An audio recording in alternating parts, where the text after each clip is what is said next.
And I do some of the same things, just talk about an approach to playing, learning music, learning how to play jazz, learning how to improvise because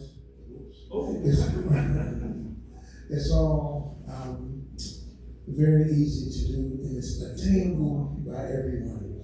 But please welcome at the piano, Mr. Ken Keener.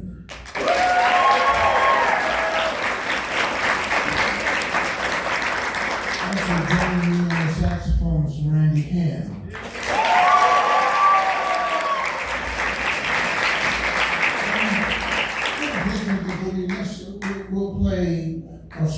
We'll play a couple of tunes, and then I'll just speak a little bit. If you have any questions, please feel free to ask me or any of these great educators that are here. So let's start with a medium blues. Okay. In what key?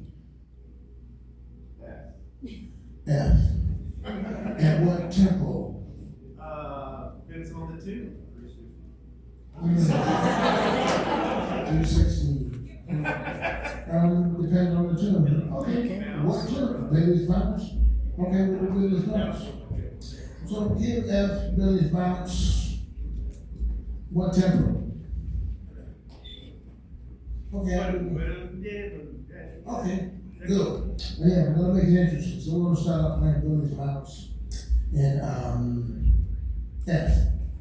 And then after 3 choruses, I'll just play it in B flat. And maybe even go out in B flat. Or maybe go out in E flat or E flat, who knows. But we're just gonna have fun because we're playing music and that's what music is. So we're gonna play for you a tune called Billy's Bounce. Anyone hear that song before? Great. Just like a chorus out front, about right here. Yeah, give us a chorus out front. 1, 3.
I see that was fun. We were playing in a couple of different keys. Did you go up to E flat?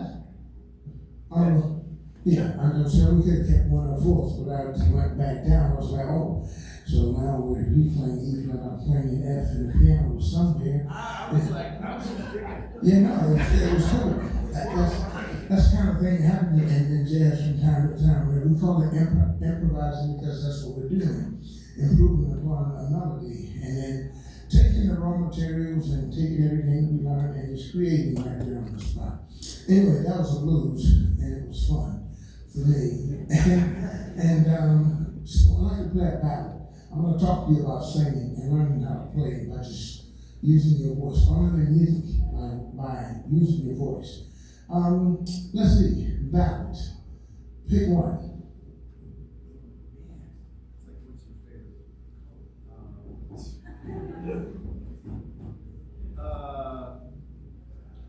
I can't be sure. Yeah, no, I was going to say, kind of. You know what I mean? Body and soul. Blame it on you. Body and soul. I can't get started. Yeah, well, I'll tell you what. We'll do all three. So we're going to do a ballad medley between three of us. Let's see. Body and soul. I can't get started. And we'll end with in a sentimental mood. Well, I'm going to do one chorus of each.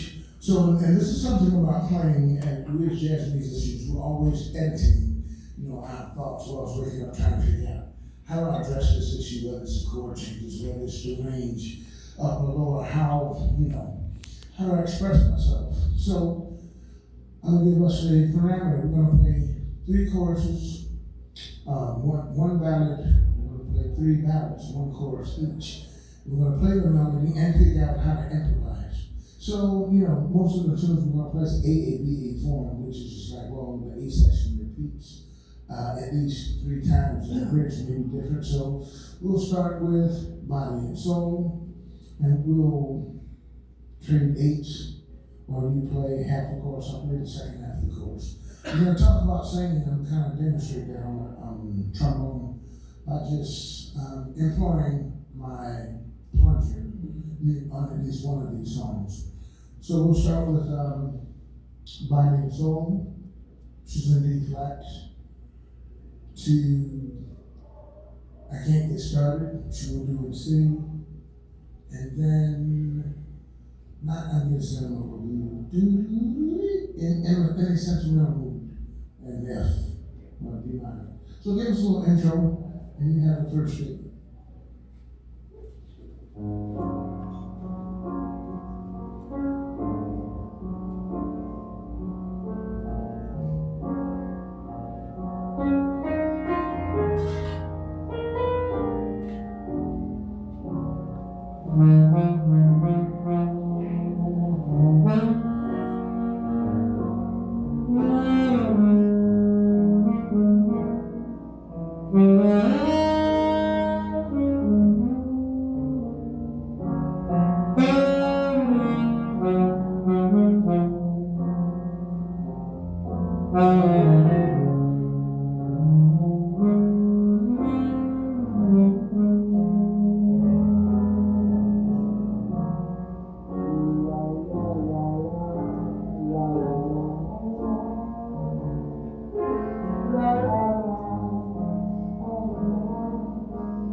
man on a gig, that probably would not be a good situation. We just try to keep it interesting by passing the melody around, and I didn't know what was we didn't plan what we were gonna play today, but I can tell by the way that both of these gentlemen playing that they think logically about the music. They play melodies in the piano and on the alto saxophone. You can sing the solos. So I'm gonna talk about that today. I'm gonna get you to sing.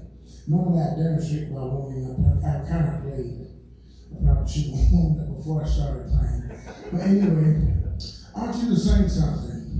And I'm gonna sing a phrase and I want you to sing it back. It's like a jazz phrase. Maybe it was like a groove or something on it. And I just want to listen. We're gonna do it in this key.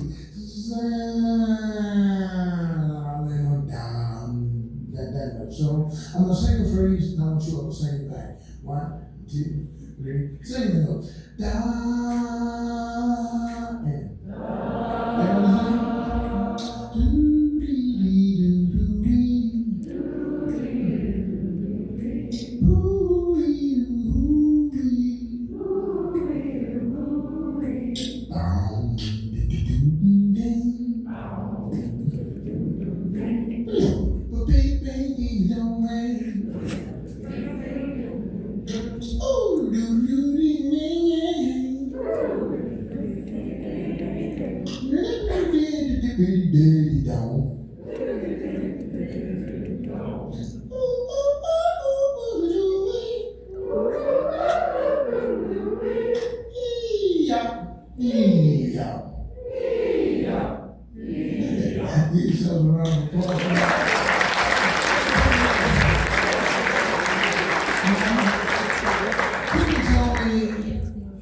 what key we're singing in. Like, what note is this?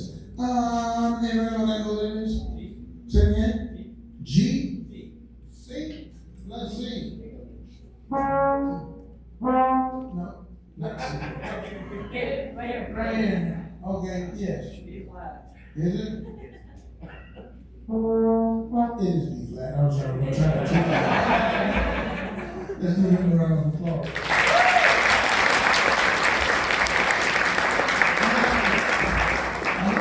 Sitting here and not singing. That's how you learn not to do anything. You want to learn to play, you want to learn to improvise, you want to learn to just do anything, you kind of have to speak it. Your voice is the key. And if you can sing something, if you try to sing it, whether you sing high, or low, I don't sing really low, but your voice is the key. So don't sit there and not sing, because what I'm trying to tell you is this is how we learn to play. You didn't know what key it was, and you didn't have to. But you made music with me, and you just, all you heard it. You didn't have to think about the fingering, you didn't have to think about the note. And if it was high, you only found that out after you tried, and that's how you learn. And that's the best part about playing jazz, or playing music, period. We're at a jazz festival, so I'm going to talk about jazz. And this is the fun part of learning. So now, how do we do that? Well, if you can do it with my voice, you can probably do it with my instrument. So I'm going to play phrases, and I want you to sing what I play.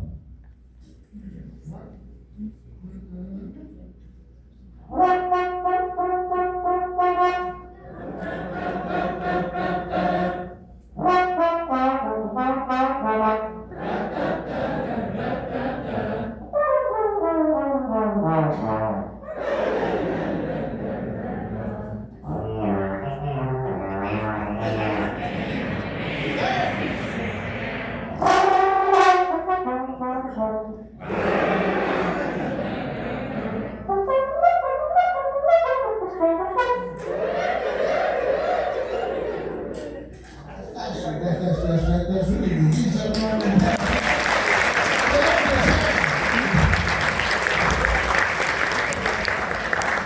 So everyone is saying, if you sing and you try to sing it, if you didn't get all the notes, it's okay. It's cool, but you tried to do it, and actually the sound or the shape of what I was doing was all I was looking for. You can sit down and figure out,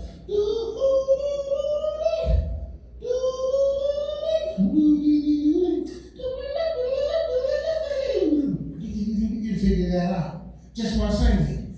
You didn't need to know the position, you didn't need to know the fingering, you didn't need to think about the chord changes. and scales, the chord scale relationship, you just made music. So how do you learn? How does that apply to what you're doing here? The songs that you're playing or the tunes that you've selected, they've probably been recorded before because they're published, even if they're just recorded by a service group and for the publishing companies. You can listen to those recordings and you can get ideas. If you're playing standards like the music of Duke Ellington or Count Basie or Benny Goodman or any of the newer charts, Maria Schneider, you want to learn how to play that music? Go listen to the recording. Sing along with the recording. You want to learn how to solo on the blues? The blues has been recorded so many ways, so many times. If you only learn one phrase, like this one, sing this one. Do, do, do, dee, do. Sing that. That's sing. Do, do, do, do, do, sing that. All right, do, do, do, dee. I put the flat five there. We call that the blues scale. It's not really a scale, but that's what we call it. So, do, do, do, dee, do, do, do. But it's based on kind of a pentatonic scale. Do, do, do, do, dee, do, do, do, do, do. And it repeats again. But even if you don't learn anything but that, if you sing that, and you pick up your horn, if you sing it accurately and in tune, guess what that means? That means that you've internalized it. And once you internalize something like walking, you don't think about it. We started when we were really young. Parents are proud of you, and you take one step, then it's like two, and then you may fall, and then you try to run again, you have to figure out your balance. But once you get the mechanics of that, you don't think about it. When you get up to leave this room, if you're going out that door, you start saying, I'm going that way. You don't think about it, you work that out. Music is the same way. And so if you practice and you master the mechanics of an instrument, it's just like walking. And guess what? You went from looking a little goofy to not being able to stand, to now everybody has their cool walk. You've been walking, you got your walk, some walk fast, some walk slow, some walk lean. It doesn't matter, you have your walk, and you know when you need to go somewhere. That same thing happens in music. We learn scales and we learn arpeggios and we learn to play, chromatic. We learn all of those things so that we can internalize them and how we make music. I was told a long time ago that good musicians borrow, the great ones steal. What does that mean? The great ones steal. Let's see, Sonny Rollins, down at the Village Vanguard in New York City, during the time when John Coltrane was living. Sonny, when he's a little younger than John Coltrane, he'd be on that back wall next to the telephone booth in the Village Vanguard, listening to John Coltrane play. Not just soaking up his energy and enjoying the show, he's getting information. It's like, what can I learn from this? His sound. He's taking it home, he's taking it back home, like, I want to deal with that, I want to develop that. And it's just it's an avenue, it's an inflection that you may get from something that somebody played. And sometimes you feel like, I played a great solo. You go back and listen to it, I'm like, well, it really wasn't that great. Or, and then at times you feel like, that sucks. You go back and listen to it, it's like, wait, maybe you didn't intend to play that, but now you open the door for yourself. That's it, wait a minute, that actually kind of works. And I'll just share a story with you, and then maybe take some questions. When I started playing professionally with Winter Marsalis, about 2 or 3 years on the road with him, a friend of mine from high school called me. He said, well, I got a tape I want you to hear. Cassette tape. I don't know if you don't know those are. Go to your local library and you probably will see what they are and how they work, what they look like. But he had a cassette tape of me playing in high school. It was a tune called Dog Days. I was 17, 18. He played with me. That's me playing the solo. I said, oh, Keith. Man, let me have that tape. I've been in my mind and not letting anybody hear that. So I'm 20, so I'm 23. Well, I'm supposed to sound better. So I did get the tape from him, and then when I listened to it, one guy said, wow, you know what? I was playing, I couldn't play it then like I play now, which makes complete sense. But what I learned was I sounded exactly like I did. That was me. No me thinking. Know me then, they know me now. I'm not saying know me. If it wasn't for that part of the process, so it doesn't matter where you are in your playing, it doesn't matter where you are in your ability to improvise. If you want to get better, you can. And the thing is, I learned not to look at myself and say, oh, and not to be ashamed of where I was. That was a part of how I grew. And that was, and wherever you are, if you're gonna go into music, whatever you're gonna do, if you decide to go to music, go to college to study music, to continue in music, that doesn't matter. But because you had this experience at this camp and at your high school, middle school bands, you're never going to forget your experience in band because the success of the band is you all have to participate together. Whether you play the oboe, the flute, the guitar, the lute, doesn't matter. Piano, strings, percussion, the success of the band depends on everybody in it. And no matter what you do in life, you're gonna be like, You go to a concert and you're gonna be reminded, I was in the band, I was in the chorus, I was in the orchestra, and then we had some fun times. Maybe it wasn't always fun, maybe it wasn't for you, but the trying to put that together is what we try to do in life. So anyway, that's kind of my spiel. I sing everything. I'm walking around in the car way over here. I was talking to, Mr. Kirk, but I was like, if I'm working on my tongue or something, or a phrase, it's just happened. So when I get to my horn, I have to practice, I have to do the work on my horn, but some of the work is been done. Anyway, I'd like to take any questions that you may have of me or these gentlemen here who are clinicians and adjudicators who, they're pros in this music, they're educators, which means they get both, they have both, well, all sides, there's no both. All sides of being a musician. Yes, what's your question? How do you get your high notes to sound so good? How do I get my high notes to sound so good? Yeah, Practice. No, that reminds me of another story I have to tell you. This one, I was comfortable with this. So,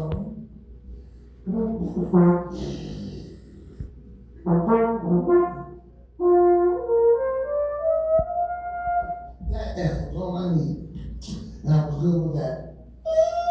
I would practice. So if I wanted to make that a part of my normal practice range, playing range, I practice above that. So I had a game with the Smithsonian Jazz Masterworks Orchestra, and I was playing lead trombone when they hired me that day. I was like, cool, good. Played with another band other than the Lincoln Center Jazz Orchestra. They called me back the next year. They were doing a tribute to J.J. Johnson, and they said, well, you should play second trombone. I never felt like I had a big hit, but I was like, man, I'm thinking about something that I really nailed this first trombone part. And then maybe they want to play the solo chair. I'm telling myself things. And who comes in to play first trombone? This guy, Dave Steinmeier. If you're not familiar with him, look him up. I know you're trombone players. If you're not, get to it. I never met him before. I heard his playing, and I was like, okay. He sat down, he played the first note, which was a D above super B flat, and it was just like, see, like, just matter of fact, I was like, wow. Maybe I should be playing bass trombone. And such a good friend, such a great player. And I was just sitting next to him. I always wanted to soak information up. I said, Mr. Steinmeier, how do you do that? And like I said, I was happy with this, with that F. He said, well, Michael, sometimes at the end of playing a hard gig, you're not practicing that register. Now, something we're always told, or never told, we're always told, warm up, warm down. Warm up, warm down. He said, at the end of a hard gig, I played in that register. I'm like, man, makes no sense, but Dave Steinmeier told me. So I started trying to do it. At the end of the gig, I practiced in that register. In less than 2 weeks, I added another 6 to my range, which is that D above the high B flat. And I was like, wow. And we were in the dressing room area of the, and I think that's the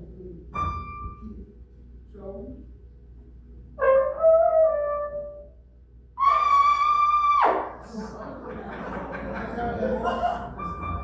I can play a little higher than that. I try not to. Then he played an octave and a minor third, this note.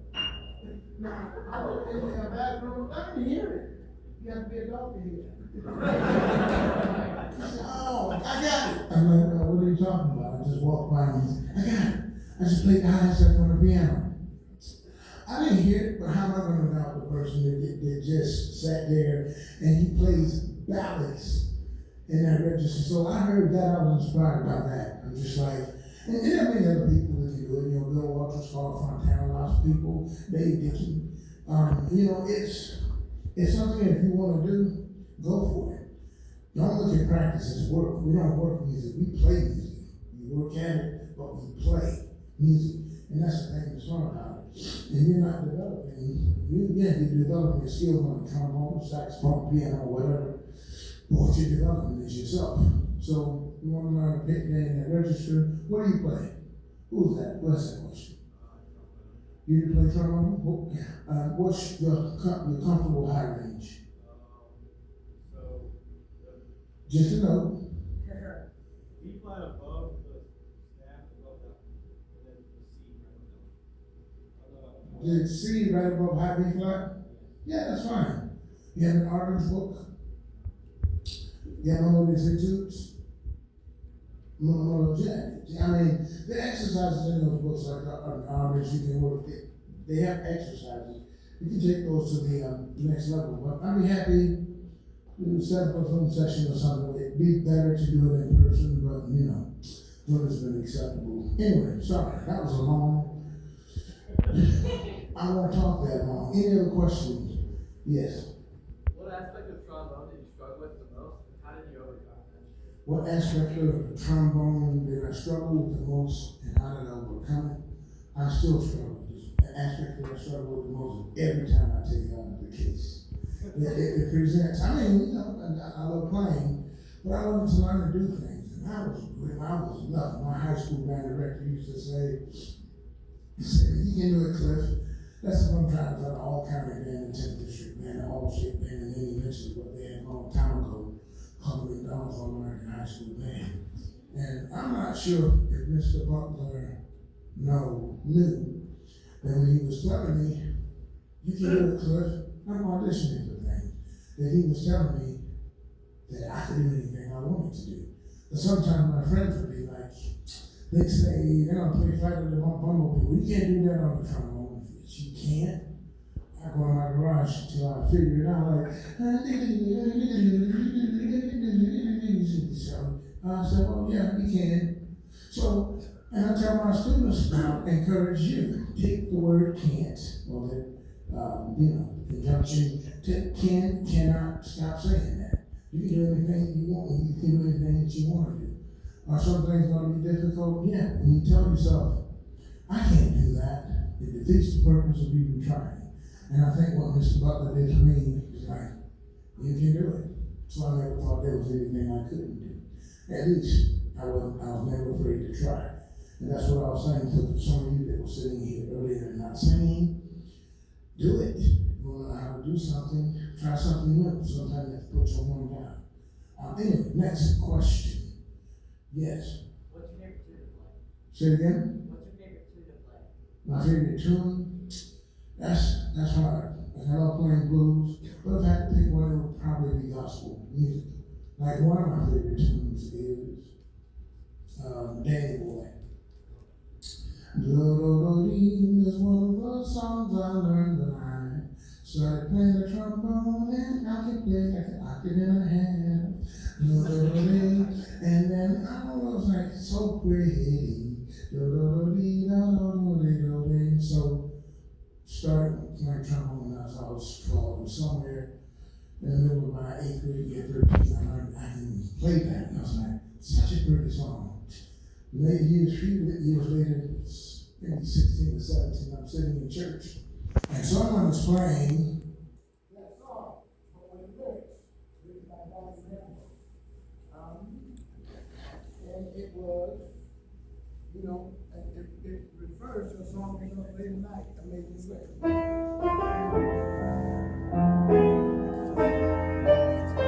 Amazing grace shall always be mine. I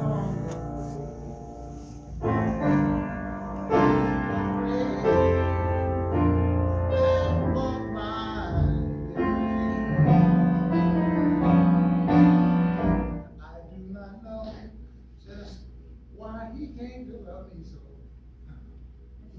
He looked me out of my fault, that's all my need. So I heard someone singing that song, I was like, man, that's the song I learned a few years ago.